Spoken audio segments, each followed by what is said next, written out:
और इंडिया गठबंधन के एकजुट से भाजपा परेशान है और अपने जो विधायक हैं उसे नजरबंद करने के लिए लगातार 2 दिनों से रेडिशन एक रणनीति के साथ ये सुनिश्चित करना कि हमारा प्रत्याशी को मदद अधिक से अधिक मिले, सहयोग अधिक से अधिक मिले और यह सुनिश्चित हो कि प्रत्याशी जीते।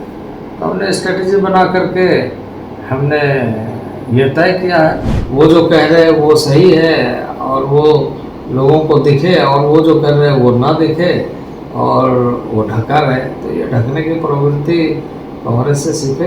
नमस्कार, आप देख रहे हैं द फॉलो अप। मैं हूं अमन। इस वक्त हमारे साथ बात करने के लिए झारखंड के पूर्व मुख्यमंत्री और भाजपा के वरिष्ठ नेता अर्जुन मुंडा है, जो कि पिछले 2 दिनों से सिमडेगा के प्रवास पे हैं। ये लगातार सिमडेगा के विभिन्न मंडलों में पहुंच रहे हैं, कार्यकर्ताओं से बैठक कर रहे हैं ताकि सिमडेगा में जो संगठन है उस पर मजबूत किया जा सके, क्योंकि लगातार सिमडेगा जो है पिछले 2 चुनावों से विधानसभा में हार का सामना कर रहा है। क्या कुछ है, आइए हम बात करते हैं। सिमडेगा के आए हैं अर्जुन मुंडा, उनसे। अभी झारखंड में राज्यसभा का चुनाव होना है, विपक्ष ये कह रही कि भाजपा इतनी बड़ी पार्टी है पर अपना एक उम्मीदवार तक नहीं दे पाई है, इसको कैसे दें? देखिए, ये कहना मैं समझता हूँ कि ऐसे विपक्षी लोगों को, जो लोग इस बात को जानते हैं कि राज्यसभा चुनाव में एक रणनीति के साथ ये सुनिश्चित करना कि हमारा प्रत्याशी को मदद अधिक से अधिक मिले, सहयोग अधिक से अधिक मिले और यह सुनिश्चित हो कि प्रत्याशी जीते। तो हमने स्ट्रेटेजी बना करके हमने ये तय किया है कि हम अपने सैंपल से किसी को चुनाव नहीं लड़ाएंगे। जो लड़ रहा है हम देखेंगे कि उसमें से किसको समर्थन दिया जा सकता है, और इसी तरीके से पार्टी ने स्ट्रैटेजिकली ये तय किया है। इसमें विपक्ष इस बात के लिए कह रहा है क्योंकि उसके प्रत्याशी है और उसको इस बात का आशंका है, क्योंकि यहाँ से इसके पहले जो भी राज्यसभा में गए ऐसे दलों के लोग व्यापार वाणिज्य पर तक ही सीमित रहे, जनता की बात तो कभी की नहीं। विपक्ष का आरोप है कि अभी जो हेमंत सोरेन है और इंडिया गठबंधन के एकजुट से भाजपा परेशान है और अपने जो विधायक हैं उसे नजरबंद करने के लिए लगातार 2 दिनों से रेडिशन किया है।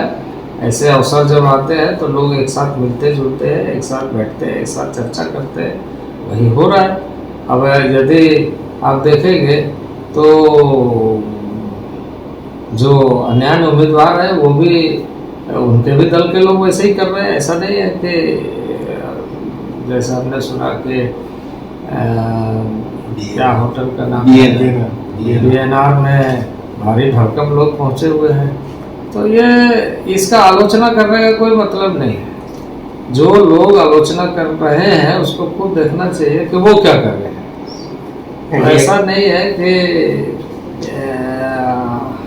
वो जो कह रहे हैं वो सही है और वो लोगों को दिखे और वो जो कर रहे हैं वो ना दिखे और वो ढका रहे, तो ये ढकने की प्रवृत्ति कांग्रेस से सीखे कोई। एनडीए के जो विधायक है एकजुट है, स्वाभाविक रूप से एनडीए स्ट्रैटेजिकली चुनाव लड़ रही है और चुनाव जीतने के लिए लड़ रहे हैं। सिमडेगा में जो संगठन है अभी कितना मजबूत है, क्या कहेंगे?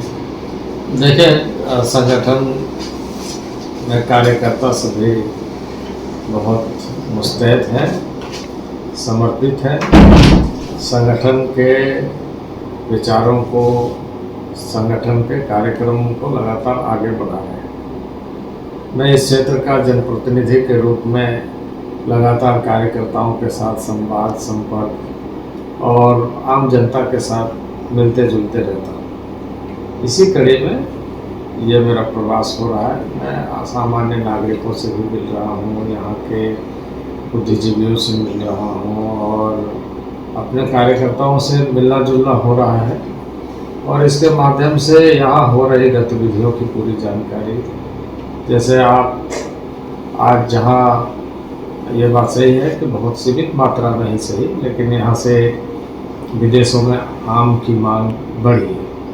लेकिन दूसरे तरफ ये भी बात सही है कि सड़कों पर आज 10 रुपया से नीचे आम बिक रहा है। तो जो अभियान चला था तो वो मुझे याद है कि ये फलदार वृक्ष का कार्यक्रम खूंटी तोरपा से लेकर सिमडेगा तक सभी ब्लॉक में, सभी प्रखंडों में ज़्यादा से ज़्यादा उत्पादन हो सके और ये हब बने, अधिक उत्पादन हो और उसका वैल्यू एडिशन हो और जो क्वालिटी आम है उसको अंतर्राष्ट्रीय बाज़ार में ले। तो जिस पैमाने पर अंतर्राष्ट्रीय बाज़ार में यहाँ के आम की चर्चा हुई है, मांग हो रही है, इसके साथ साथ ये भी ज़रूरी है कि वैल्यू एडिशन इंडस्ट्री या ऐसे स्वयं सहायता समूह जिसके माध्यम से वैल्यू एडिशन कर सकते हैं, ऐसे कार्यक्रमों पर विशेष रुचि यहाँ के प्रशासन को और राज्य सरकार को विशेष पैकेज बनाना चाहिए कि जो किसान उत्पादन कर रहे हैं उसको सही तरीके से मूल्य मिले और इस तरह के कैश क्रॉप पर लोगों का झुकाव बढ़े। इस एरिया में अनार की बहुत अच्छी खेती हो सकती है। यहाँ पर गोवा की खेती हो रही है। तो इसके साथ साथ में खूंटी एरिया में कई और भी चीज़ें उत्पादित हो रही है, लेकिन इसको सही तरीके से जोड़ने का जो क्रम होना चाहिए वो अभी कमी है। और मैं अभी जब स्ट्रीट में बाज़ार में देख रहा हूँ, देखिए बाज़ार में भी आम बिकता है लेकिन उसका मूल्य सही ढंग से मिले, किसानों को ये अपेक्षा भी रहता है और हमारी भी जिम्मेदारी होती है कि जिला प्रशासन उन सारी चीज़ों को देखे और आम का वैल्यू एडिशन होगा तो उसका भी एक तरीके से राष्ट्रीय बाज़ार में, अंतर्राष्ट्रीय बाज़ार में उसकी अच्छी कीमत मिलेगी और किसान उससे लाभान्वित होंगे। तो जहाँ धान की एक फसल लेते हैं वो अपने स्थान पे, लेकिन इसके साथ साथ ही अन्य जगहों में और भी बागवानी के माध्यम से यानी हॉर्टिकल्चर के माध्यम से किसान अच्छे ढंग से आमदनी कर सके और अपने खेत के प्रति वो गर्व करे और खेत के प्रति उसका हमेशा जुड़ाव बना रहे। आपने कृषि को लेकर काफ़ी अच्छी जानकारी लोगों के बीच साझा की। सिमडेगा आदिवासी बहुल क्षेत्र है, तो क्या सिमडेगा में और कृषि को कैसा डेवलप किया जाए? देखिए, मैं यहाँ पर इसके पहले यहाँ पर बड़ा एक कृषि मेला का आयोजन किया था कि यहाँ प्रशिक्षण का काम आगे बढ़े, लोग उन्नत खेती करें और साथ ही साथ ऐसे चीज़ों में किसान जुड़े जिससे जैसे दूध उत्पादन के लिए हमने इस क्षेत्र का चिन्हितीकरण किया था। यहाँ दूध उत्पादन यदि होता है तो उससे पौष्टिकता, क्योंकि एक डिफिशियंसी ऐसे क्षेत्रों में है जहाँ पौष्टिक आहार की है, बच्चों को नहीं मिल पाती है, तो दूध उत्पादन करने से जो बॉडी में डिफिशियंसी है उसको हम पूरा कर सकते हैं। दूसरा, उत्पादन अधिक बढ़ेगा तो इसका बाज़ार अच्छा है, इसमें लोगों को लाभ मिल सकता है। तीसरा, गोवंश की रक्षा होगी। चौथा, खेत खलिहान के लिए उसका उपयोग किया जा सकता है क्योंकि ऑर्गेनिक खेती की तरफ हम बढ़ेंगे।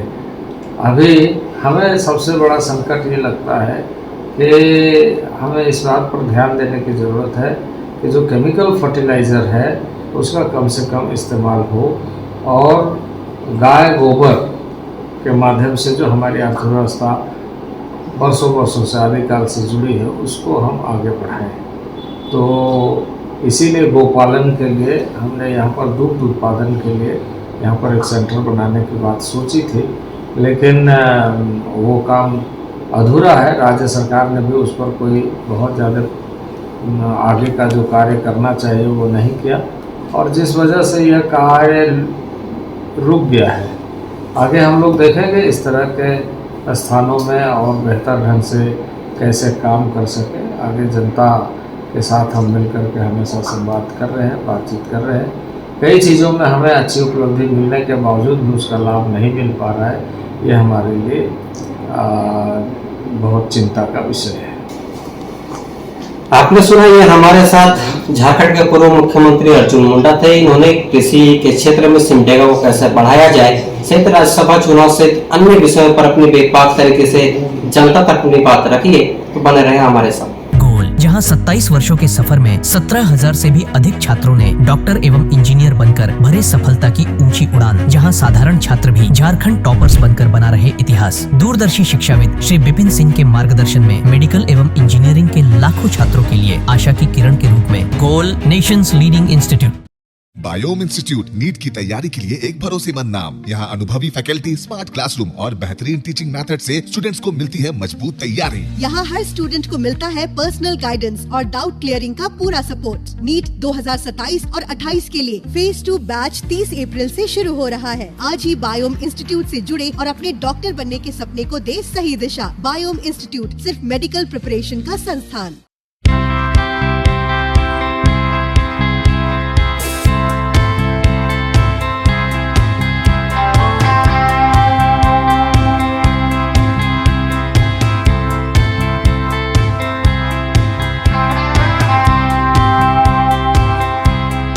thefollowup.in. Like, share, and subscribe. www.thefollowup.in